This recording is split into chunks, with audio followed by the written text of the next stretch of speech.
अरे मेरा राजकुमार, मेरा प्यारा बच्चा, मेरी आंखों का तारा है तू।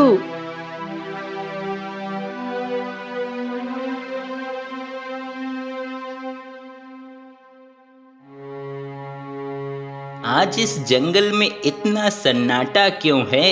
सारे जानवर कहाँ मर गए? लगता है आज कोई शिकार नहीं मिलेगा क्या? लोमड़ी शिकार ढूंढते ढूंढते जंगल से निकलकर काफी दूर आ जाती है। अरे ये क्या, भूख के चलते मुझे पता ही नहीं चला कब मैं इंसानों की बस्ती में आ गया। लेकिन सुना है इंसानों की बस्तियों में भी कुछ जानवर मिल जाते हैं। चलो आज देखता हूँ, कुछ तो मिलेगा ही। तभी वह लोमड़ी राजा के बगीचे में घुस जाती है और वहाँ एक नौकरानी राजा के बेटे को झूला झुला रही होती है। और तभी वह अचानक से लोमड़ी को देखकर डर के अंदर भाग जाती है और मौका देखकर लोमड़ी तुरंत उस नन्हे राजकुमार को उठाकर वहाँ से जंगल की ओर भाग जाती है। हाँ, आज तो पेट भर के खाना खाऊंगा। ये लोमड़ी के पास क्या है? लगता है कोई शिकार ले आया है और वो उसे खाने की फिराक में है। चलो फिर अभी इस लोमड़ी को सबक सिखाता हूँ। मुझे बिना बताए ही शिकार को अकेले ही सफाचट करने की सोच रहा है ये लोमड़ी। शेर को अपनी ओर आता हुआ देख लोमड़ी डर के तुरंत वहां से भागने लगती है। आनन फानन शेर भी उसके पीछे पीछे भागने लगता है। तभी वहीं कुछ दूर पे खड़ी एक गाय ये सब देख रही थी। यही सही मौका है इस बच्चे को यहाँ से अपने साथ ले जाने का, नहीं तो वो लोमड़ी या शेर दोनों में से कोई न कोई इसे अपना भोजन बना लेगा। इतना सोचकर गाय जल्दी से उस बच्चे को लेकर अपने घर में आ जाती है और उस बच्चे को अपना दूध पिलाती है। हाँ, इस लोमड़ी ने तो मुझे आज बहुत थका दिया। इतना तो मैं पिछले 10 सालों से भी नहीं दौड़ा था। जितना आज दौड़ लिया है, अब उस नन्हे शिकार को खाऊंगा, फिर जाके अपनी गुफा में सो जाऊंगा।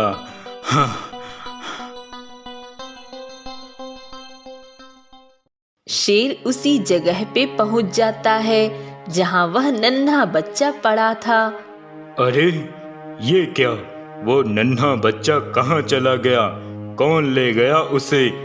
किसकी इतनी हिम्मत है जिसने मेरे खाने को हाथ लगाया?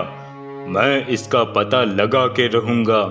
जरूर ये उसी लोमड़ी की कोई चाल है। उसने मुझे गलत दिशा में भगा के खुद यहाँ आके उस बच्चे को उठा ले गया है। इस लोमड़ी को तो मैं छोड़ूंगा नहीं। महाराज, मैंने जानबूझकर ऐसा नहीं किया। वो तो अचानक वहां पे लोमड़ी को देख मैं डर गई और जैसे ही वहां से भागने की कोशिश की, तभी अचानक राजकुमार मेरे हाथों से छूट गए और वो लोमड़ी तुरंत राजकुमार को अपने मुंह में दबोचकर वहां से भाग निकली। तभी मैं तुरंत सैनिकों को ढूंढने लगी कि जल्दी से उस लोमड़ी का पीछा करके राजकुमार को बचा ले, लेकिन वहां पे कोई सैनिक मौजूद ही नहीं थे और मैं चाहकर भी कुछ न कर सकी। राजा को नौकरानी पे बहुत क्रोध आता है। सिपाहियों, ले जाओ इसे और कारागार में कैद कर दो। इसके कारण मैंने अपने पुत्र को खोया है, इसलिए मैं इसे माफ नहीं कर सकता। नहीं, मुझे माफ कर दो महाराज, मैंने ऐसा जानबूझकर नहीं किया। महाराज, महाराज, मुझे माफ कर दो। न जाने ये किसका बच्चा है जिसे वो लोमड़ी और शेर अपना शिकार बनाना चाह रहे थे। वो तो शुक्र है कि मैं इस बच्चे को यहाँ ले आई और इसकी जान बच गई, पर मैं इसे इसके घर वापस कैसे पहुँचाऊँ? मुझे तो पता भी नहीं है कहाँ होगा इसका घर, कौन होंगे इसके माता पिता। लेकिन अब इसकी देखभाल मुझे ही करनी होगी और उन भूखे जानवरों से इसकी रक्षा भी करनी होगी। अब वह गाय रोज उस बच्चे को घर के अंदर ही सुलाकर घास चरने चली जाया करती और घर आकर बच्चे को दूध भी पिलाती। देखते देखते अब वह बच्चा बड़ा हो जाता है। बेटा, मैं अब घास चरने जा रही हूँ और तुम्हारे लिए भी कुछ ताजे फल ले आऊंगी। तब तक तुम यही घर में ही चुपचाप रहना और शोर शराबा बिल्कुल भी मत करना, नहीं तो किसी को पता चल जाएगा कि यहाँ पे कोई है। हाँ माँ, मैं घर से बाहर नहीं जाऊंगा, जैसे आज तक नहीं गया हूँ। सारे मजे तो इस गाय के हैं। जब मर्जी हो घास खाओ, जब मन हो तो पेड़ों से तोड़कर फल भी खा लो। लेकिन हमें तो खाना हासिल करने के लिए कितनी मेहनत करनी पड़ती है। चलो, इस गाय का तो काम हो गया, अब मैं भी अपनी भूख का कुछ इंतजाम करता हूँ। अब गाय रोज घास खाने जाती और उस बच्चे के लिए ताजे फल लेकर आती। ये गाय रोज ताजे फल तोड़कर ले जाती है। भला ये किसके लिए ले जाती होगी फल रोज रोज, जबकि ये तो भर पेट घास खा लेती है जंगल में। आज पता लगा कर ही रहूंगा कि माजरा क्या है। लोमड़ी अब गाय के पीछे उसके घर के पास चला जाता है। माँ, आ गई तुम? बहुत भूख लगी है मुझे, बस तुम्हारे इंतजार में ही बैठा था मैं। हाँ बेटा, आ गई। ये ले, फल खा ले तू, तब तक मैं थोड़ा आराम कर लेती हूँ। माँ, तुम कितनी मेहनत करती हो और मेरे लिए फल भी लाती हो, लेकिन मैं तुम्हारे लिए कुछ भी नहीं कर पाता। माँ, तुम मुझे बाहर क्यों नहीं जाने देती हो? देखो ना, तुम कितना थक जाती हो। माँ, आज से तुम घर पर रहो, मैं तुम्हारे लिए खूब सारी हरी घास लेकर आऊँगा और अपने लिए फल भी ले आऊँगा। नहीं बेटा, ऐसा नहीं हो सकता, तू बाहर नहीं जा सकता। क्यों माँ, क्यों मैं बाहर नहीं जा सकता? बेटा, क्योंकि ये जंगल जानवरों का है और यहाँ जानवर रहते हैं, इंसान नहीं। और अगर कोई भी जानवर तुझे अकेला देख लेगा तो तुझे वो अपना शिकार बना लेगा। इसलिए मैंने तुझे इतने सालों से कभी बाहर नहीं जाने दिया। अच्छा, तो ये माजरा है। इसका मतलब ये वही बच्चा है जो मैं वर्षों पहले उठा कर लाया था और इसको ये गाय चुपके से पाल रही है। और आज ये इतना बड़ा हो गया है और शेर महाराज को लगता था कि मैंने उस बच्चे को खा लिया है। अब ये बात मुझे शेर महाराज को बतानी होगी। क्या उस बच्चे को वो गाय उठा ले गई थी और वो बच्चा उसके साथ है? हाँ महाराज, मैंने अपनी आंखों से देखा है उन दोनों को। तो ठीक है, चलो फिर आज उन दोनों का काम तमाम कर देते हैं। वैसे भी मुझे भूख भी लगी है, कई दिनों से मैंने कोई शिकार नहीं किया है। नहीं महाराज, ऐसा मत करो। अगर अभी उसको खाने चलोगे तो कुछ हाथ नहीं लगेगा, क्योंकि वो गाय अपने घर में दरवाजा बंद करके रखती है और वह हम दोनों को देखकर सतर्क हो जाएगी। इसलिए कल जब वो घास चरने मैदान में जाएगी तब आप उस पे हमला कर देना और फिर उसके बच्चे को मारने में कोई बाधा नहीं आएगी। ठीक है, तो हम कल सुबह ही उस गाय को खत्म कर देंगे और फिर उस बच्चे को भी।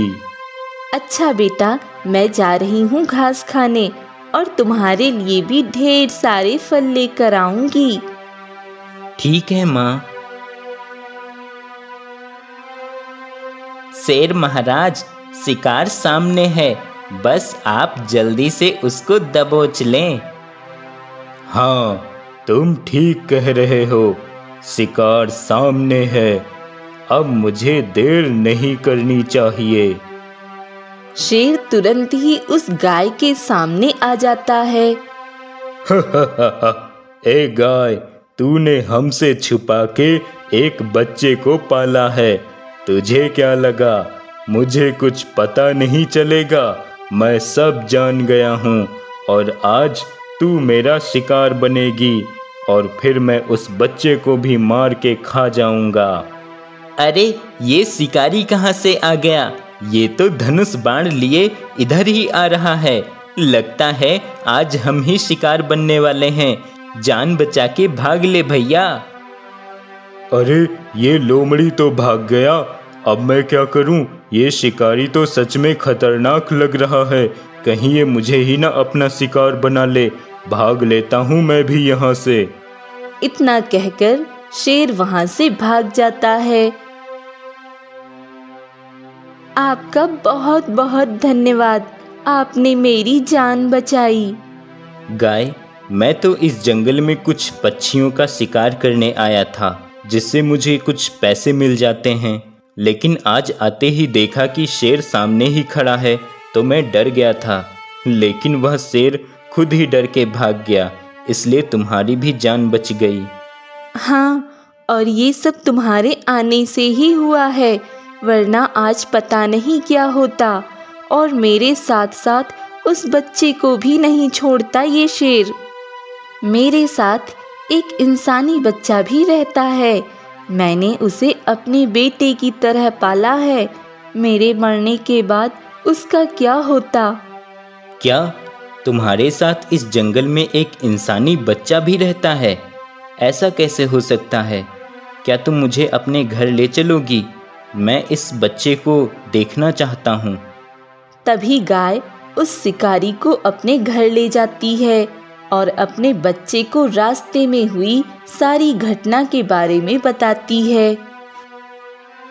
आपका बहुत बहुत धन्यवाद, आपने मेरी माँ की जान बचाई। गाय, इस लड़के को तुमने पाला है, वो भी इस जंगल में? कैसे?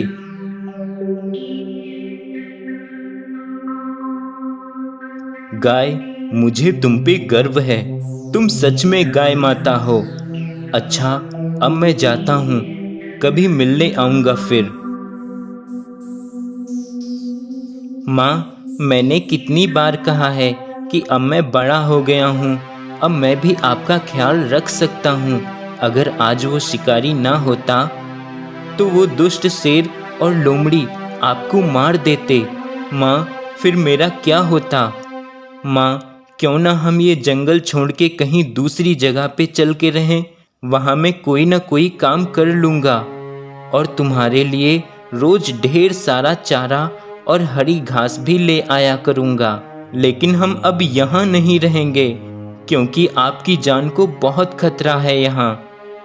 गाय और वह लड़का दोनों अब उसी रात चुपके से उस जंगल से निकलकर एक छोटे से गांव की ओर आ जाते हैं, जहां वो एक झोपड़ी बना के रहने लगते हैं।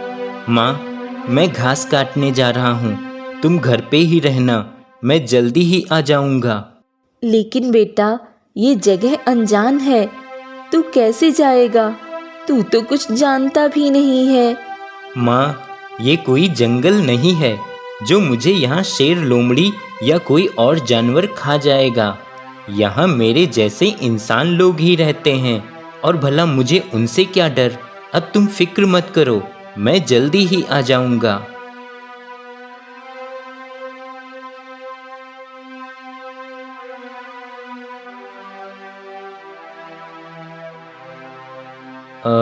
कहाँ जाऊं हरी घास काटने, जहाँ फल भी लगे हों पेड़ों पर?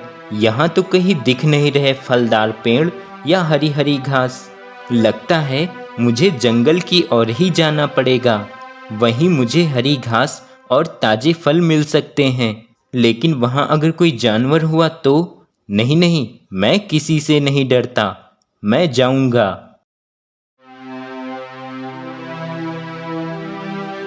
आह आह।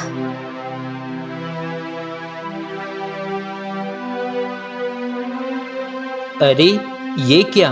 ये चिड़िया तो घायल है, इसके शरीर से तो बहुत खून बह रहा है। मेरी मदद करो। हाँ हाँ, मैं जरूर करूँगा तुम्हारी मदद, लेकिन मैं तुम्हें कैसे बचाऊं? मुझे कुछ समझ नहीं आ रहा। इसी रास्ते पर सीधे जाकर एक नदी है, जहाँ पे एक जड़ी बूटी का पेड़ है। तुम मुझे उस पेड़ की पत्तियाँ लाकर दे दो, मैं उसका रस पीकर ठीक हो जाऊंगी। ठीक है, मैं अभी जाकर उस पेड़ से वो पत्तियां लेकर आता हूँ।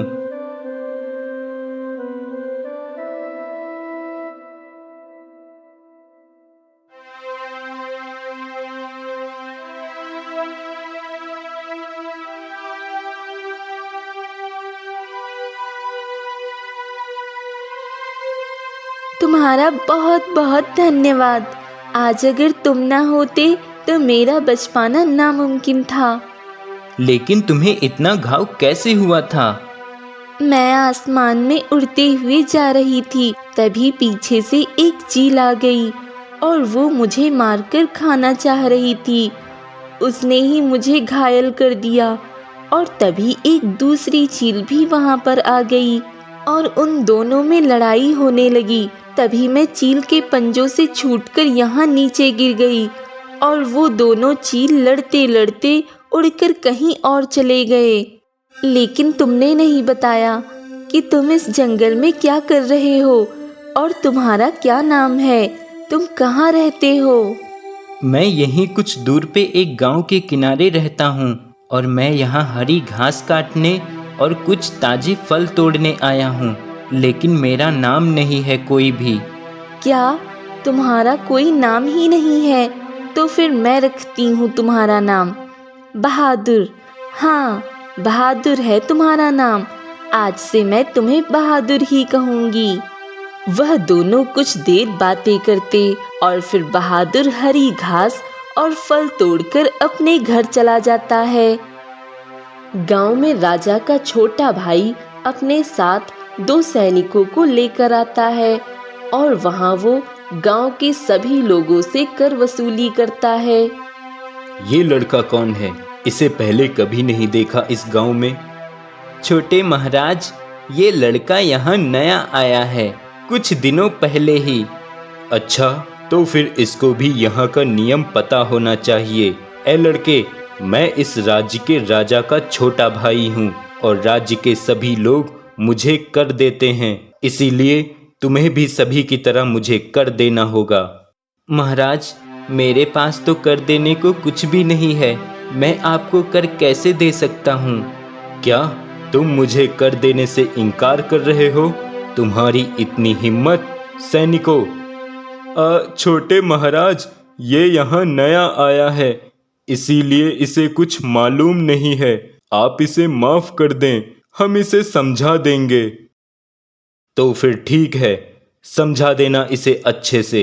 मैं अगले हफ्ते फिर आऊंगा और तब मुझे इससे कर चाहिए ही चाहिए, समझे? जी जी छोटे महाराज।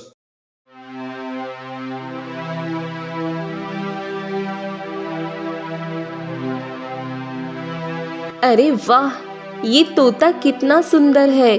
7 रंग वाला तोता कितना प्यारा लग रहा है। हाँ, ये तोता तो सच में 7 रंगों वाला तोता है। ऐसा तोता तो मैंने पहले कभी नहीं देखा। सेनापति, मुझे ये तोता चाहिए, आप इसे पकड़ने का प्रबंध करें। महाराज, मैं इसे नहीं पकड़ सकता, लेकिन मैं एक ऐसे व्यक्ति को जानता हूँ जो एक शिकारी है और पक्षियों को पकड़ने का काम करता है। वो इसे जरूर पकड़ लेगा। तो ठीक है, आप जल्द ही उसे बुलाइए और उससे कहें कि मुझे ये तोता हर हाल में चाहिए। जी महाराज। सैनिकों, उस लड़के को हमारे पास बुला कर लाओ। हाँ, तो तुमने मुझे अभी तक कर क्यों नहीं दिया? जबकि राज्य के सभी लोग अपना अपना कर सही समय पे चुका देते हैं। हमने तुम्हें 1 हफ्ते की मोहलत भी दी थी, जो आज समाप्त हो गई है। आज तुम्हें कर देना ही होगा। महाराज, मेरे पास आपको देने के लिए कुछ भी नहीं है। मैं कहाँ से लाऊंगा पैसे जो आपको कर दूंगा? तुम मेरा अपमान कर रहे हो और सरासर झूठ बोल रहे हो कि तुम्हारे पास पैसे नहीं है। सैनिकों, जाओ इसके घर की तलाशी लेकर आओ। अभी पता चल जाएगा कि इसके पास पैसे हैं या नहीं। तभी सैनिक जाकर उसके घर की तलाशी लेने लगते हैं और उन सैनिकों को बहादुर के बचपन के कड़े मिल जाते हैं, जिन्हें वह सैनिक राजा के भाई के पास लेकर जाते हैं। क्या ये तुम्हारे बचपन के कड़े हैं? हाँ महाराज, ये मेरे बचपन के कड़े हैं। ऐसा कैसे हो सकता है? ये कड़े इसके कैसे हो सकते हैं? ये तो हमारे खानदानी कड़े हैं और ये कड़े इस लड़के के पास हैं और ये कह रहा है कि ये इसके बचपन के कड़े हैं। ए, तुम यहाँ इस गांव में कब से रह रहे हो और इससे पहले कहाँ रहते थे तुम? और तुम्हारे माता पिता कौन हैं? सब बताओ मुझे जल्दी। महाराज, मेरे माता पिता नहीं हैं।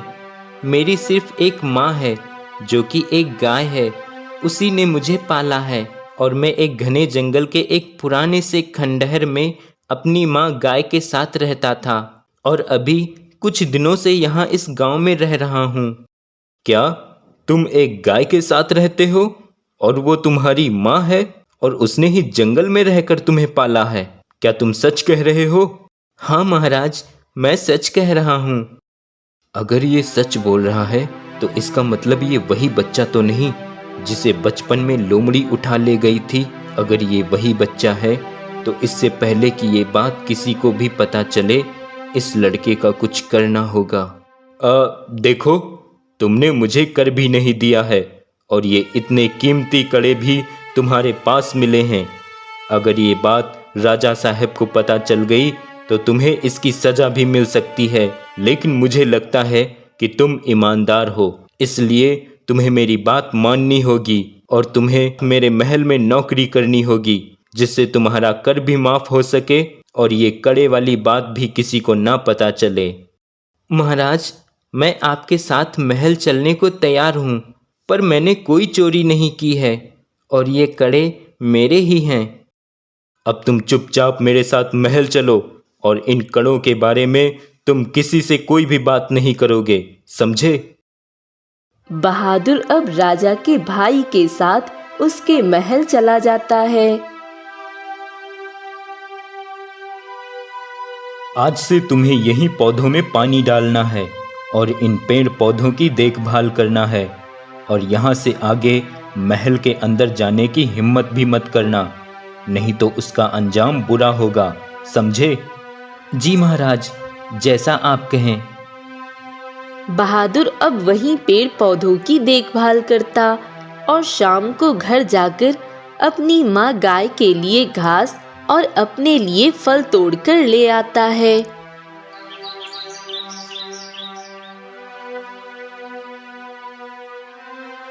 अब मुझे इस लड़के का बंदोबस्त करना होगा, वरना ये लड़का मेरे गले की हड्डी बन जाएगा। एक दिन राजा इधर उधर टहल रहे होते हैं कि तभी राजा की नजर बहादुर पर पड़ती है। कौन हो तुम? पहले तो कभी नहीं देखा तुम्हें यहाँ। महाराज, मैं यहाँ नया आया हूँ। अच्छा अच्छा, ठीक है।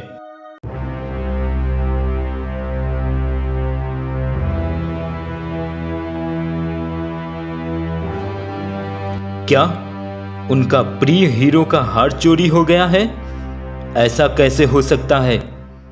राजमहल में चोरी करने की हिम्मत किसने की? मंत्री जी, आप जल्द से जल्द पता लगाइए कि इस महल में वो कौन है जिसे अपनी जान प्यारी नहीं। जी महाराज, मैं पता लगाता हूं। महाराज, मैंने उस नए नौकर बहादुर को महारानी के कक्ष से कुछ लेकर जाते हुए देखा था। मुझे लगता है वो महारानी का हीरो वाला हार ही था, क्योंकि उसने उसको छुपा कर रखा था और वो जल्दी जल्दी से जा रहा था। क्या ये उस नए लड़के नौकर की करामात है? तो फिर जाओ, उसे मेरे पास लेकर आओ। तभी सैनिक बहादुर को राजा साहब के पास लेकर आता है।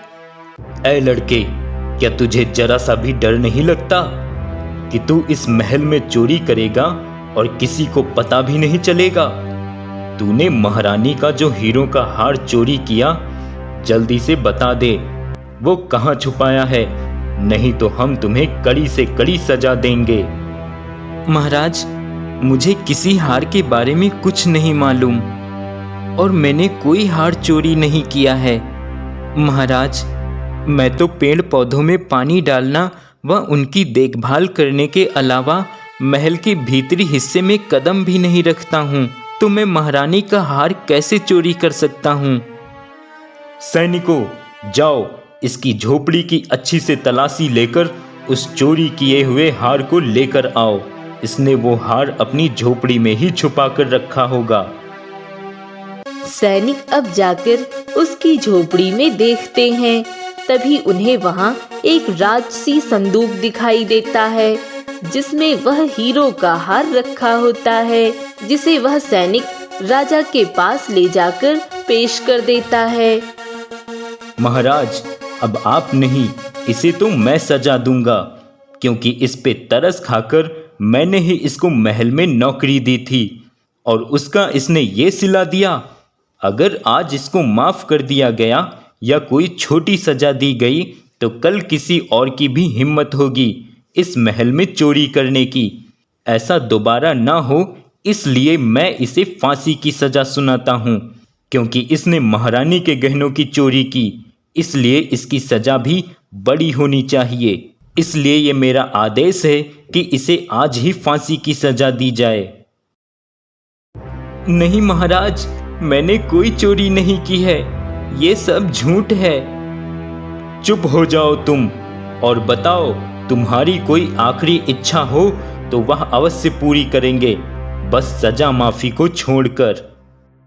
महाराज, मुझे एक पेड़ से बहुत लगाव है और मैं रोज कुछ क्षण उसकी छांव में बिताता हूँ, इसलिए मेरी आखिरी इच्छा है कि मैं मरने से पहले कुछ क्षण उसी पेड़ के नीचे बैठकर बिताऊं और फिर उसके बाद आप जो भी सजा दें मुझे मंजूर होगी।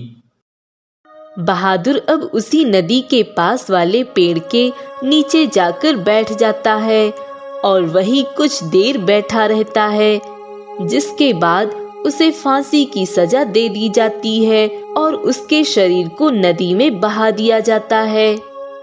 आज मेरा बेटा घर नहीं आया अभी तक, पता नहीं कहाँ रह गया है।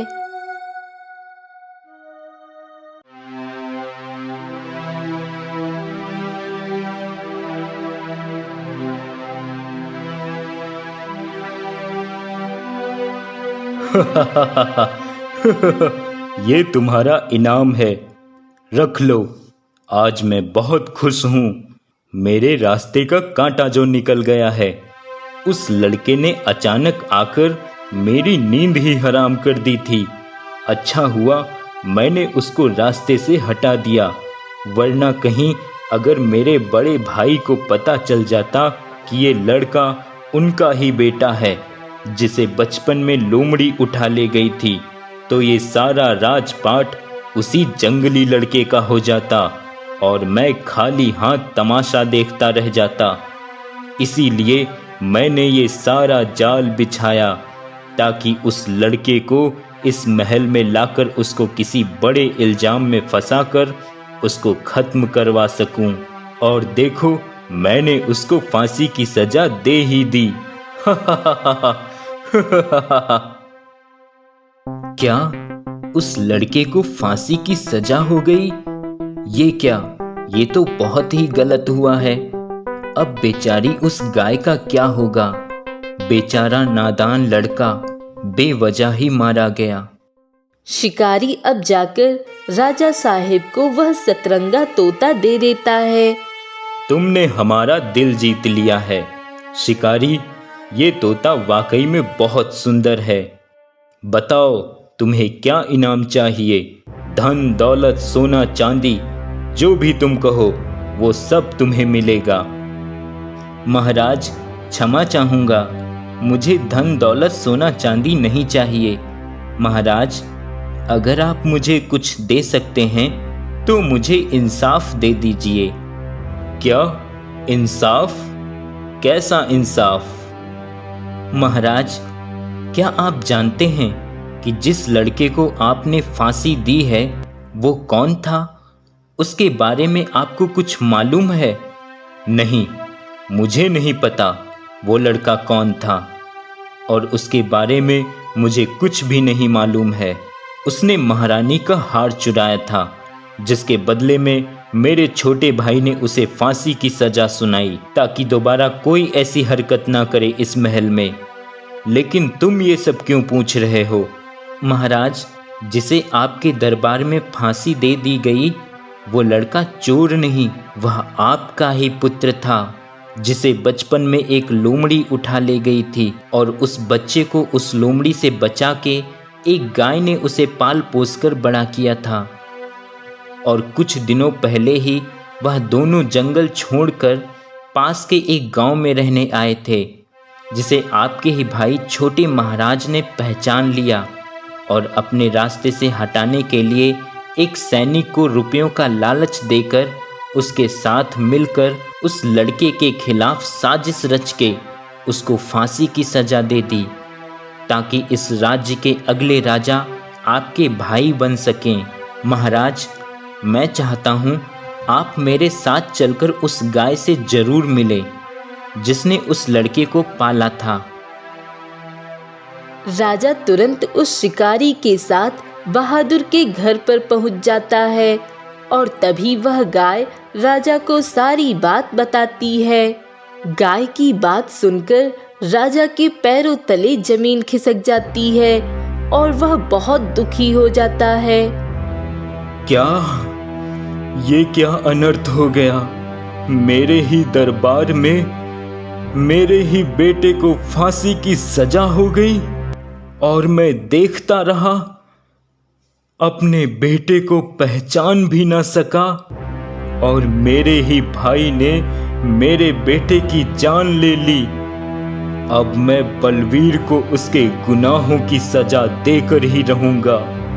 तभी वहां बहादुर आ जाता है और उसे देखकर सब आश्चर्यचकित रह जाते हैं।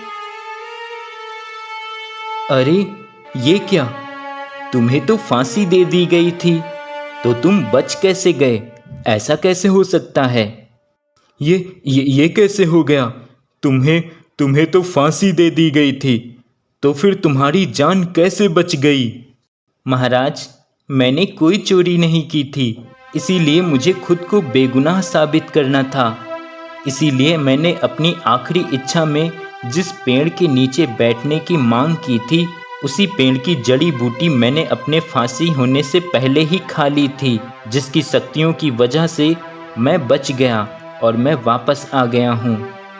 बहादुर की बात सुनकर राजा बहुत खुश हो जाता है और उसे बताता है कि वो उसका पिता है और वह उसका पुत्र है।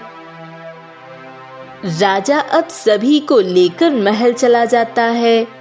मंत्री जी, जल्दी से मेरे भाई बलवीर सिंह को बुलाया जाए और उस सैनिक को भी बुलाया जाए जिसने बलवीर के साथ मिलकर ये गुनाह किया है। मंत्री बलवीर सिंह और उस सैनिक को दरबार में बुलवा लेता है, जहां बलवीर सिंह बहादुर को देखकर हैरान रह जाता है और अपने भाई को क्रोधित देखकर अपना सारा गुनाह मान लेता है और बहादुर के बचपन के कड़े भी राजा को मिल जाते हैं। अब राजा अपने भाई बलवीर सिंह और उस सैनिक को आजीवन कारावास की सजा दे देता है और वह अपने पुत्र के साथ खुशी से रहने लगता है और उस गाय को भी उसी महल में रख लेता है।